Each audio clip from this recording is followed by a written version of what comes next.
Good morning, my name's Joe and you're watching Safari Joe's Adventures. Well, it's been about 3 weeks of rain, snow mix. We've had a couple inches of snow. It's all melted off and starting to dry up. I've had the floor covered with a tarp.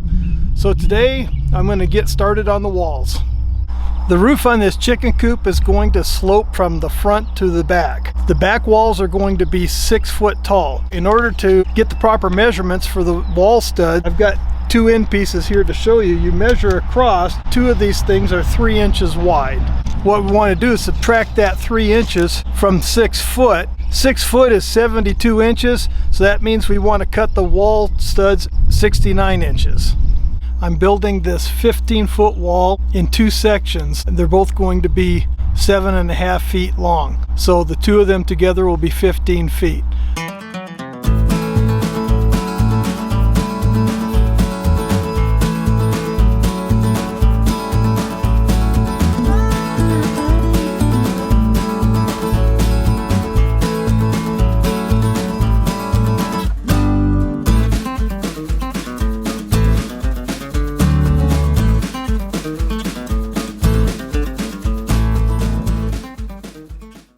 If you're new to carpentry or using a skill saw and you're not sure about cutting a straight line, I'm going to show you a simple way that makes that possible until you get a little steadier with your hand. What you want to do, take your skill saw, line it up on your cut. Once you're lined up on the cut, you put your speed square against this other side to use like as a fence. Get a grip on it, hold it to the 2x4, pull the trigger and go.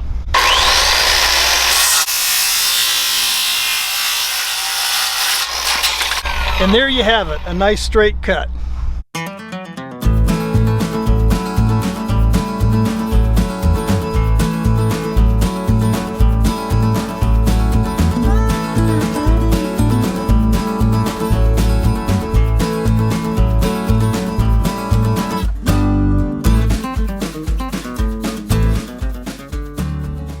I have the studs laid out, so I'm going to go ahead and connect them and get that wall framed.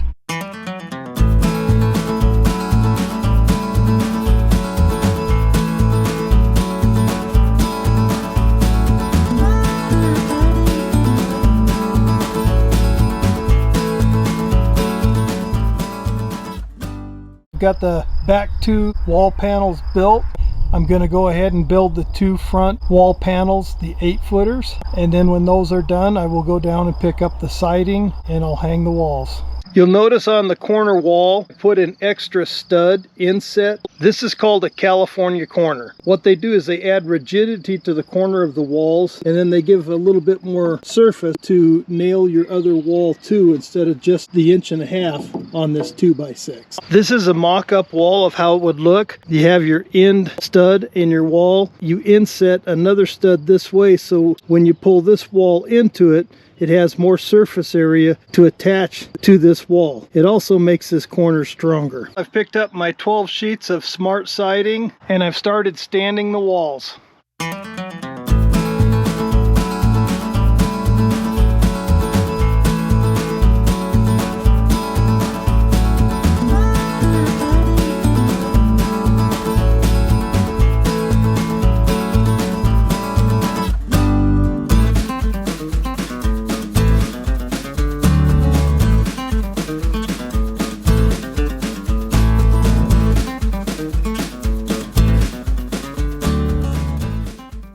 I am framing in the door area. Your dimensions on the doors are going to be different depending on the size door you put in. This particular door, I am framing it out at 30 inches wide and 81 inches tall. That will allow me enough room to fit the door in there.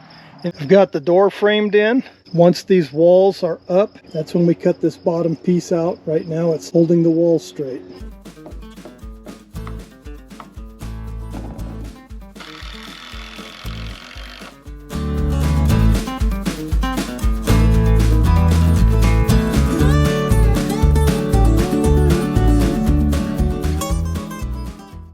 I have these walls pulled together on the bottom, pulled together on the top, so now I'm going to fasten them together.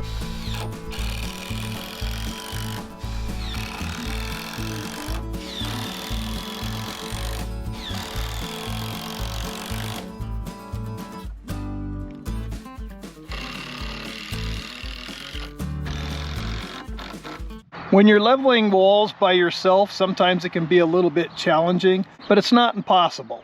You can tell by the level that on this side, this wall was leaning inward. Most of the time you can just push it over by hand. In order to get proper measurements, I need both of these walls level so I can build the side walls. What I'm using here is a ratchet strap on the top of the wall. And I have it run down to a stake in the ground. Now that this wall is level, I can go ahead and screw in this stud to hold it in position. On this back side, I want 2-foot overhang. I only want about a 6-inch overhang in the front because I'm going to put a front porch on this. Yeah, I know, these are going to be some spoiled chickens. I have this rafter up in place where I want it. Now I'm going to cut out the bird's mouth on both sides, test fit it, and then I'm going to use it as a template to cut the other 8 rafters.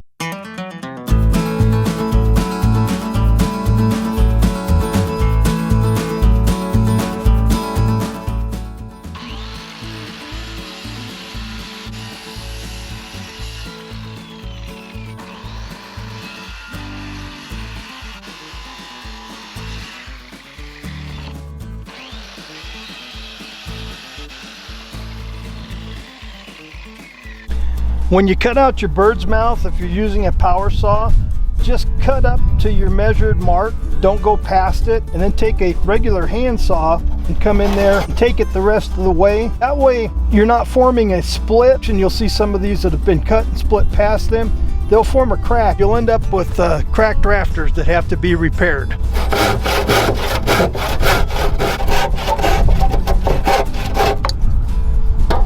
There you go, a nice clean edge both sides, no worries of cracks.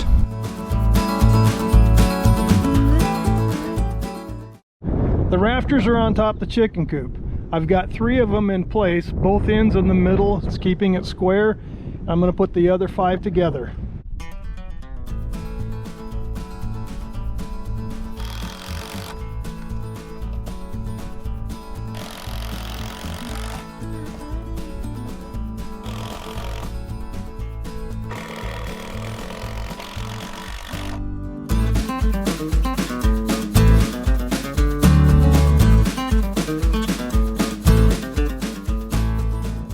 I have about 40 sheets of this tongue and groove OSB 3/4 inch floor sheeting. That's what I put on the bottom. Right now at the price of wood, I'm not going to go down and buy the 1/2 inch. I have this stuff, I might as well use it. This roof is getting 3/4 inch sheeting. It's a little bit heavier if you're doing this by yourself. When you lift it up there, take yourself some slats, screw them into the edge of the roof once it's up there, and it'll hold it in place while you're getting it ready to connect to the rafters.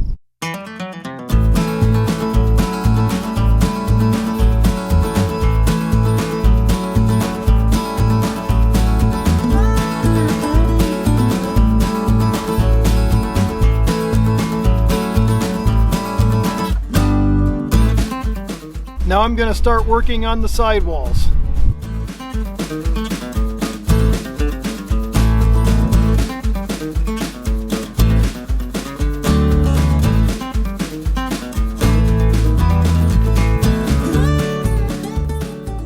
Got the end walls framed in, putting in a 24 by 24 inch window on each side. I've got the roof lid put on, so I will be finishing up the roof on this.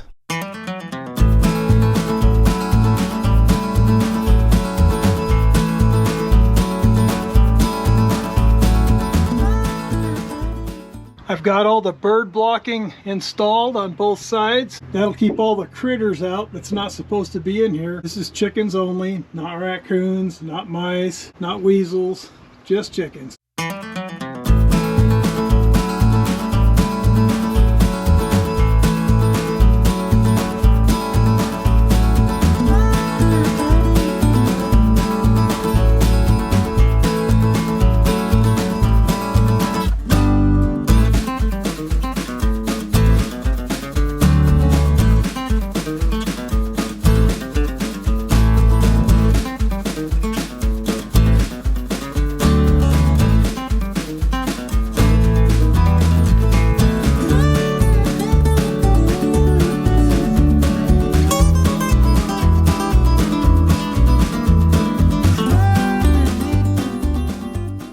I have taken some scraps from the smart siding in a 1x4 and I'm making 2 chicken doors for the chickens to go in and out of the coop.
This is a used interior solid wood door. It's very heavy. Because it is solid wood, it'll work fine for a chicken coop door. I'm going to go ahead and sand it down and paint it red.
I started the framing of this chicken coop back in the early part of May. Between the snow and the rain and prepping the garden and planting the garden, it took almost to the end of June to get it finally finished and the exterior painted.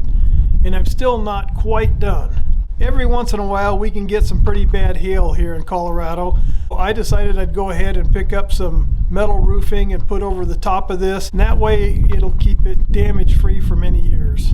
I'm also going to install a front porch and some steps on this. Then I will be doing the interior. The interior of this coop will have a main chicken coop, a small brooding area, and then a place for some feed storage. It'll be separated by a chicken wire wall with a little door through it. All that'll be on the next part of the build. I appreciate you following along, and any comments you may have, leave in the comment section. I will answer them when I see them. If you like this content, check out some of my other videos. If you find them interesting, consider subscribing, ringing the bell, and you'll be notified of future content that I put on. Thanks for watching, and God bless.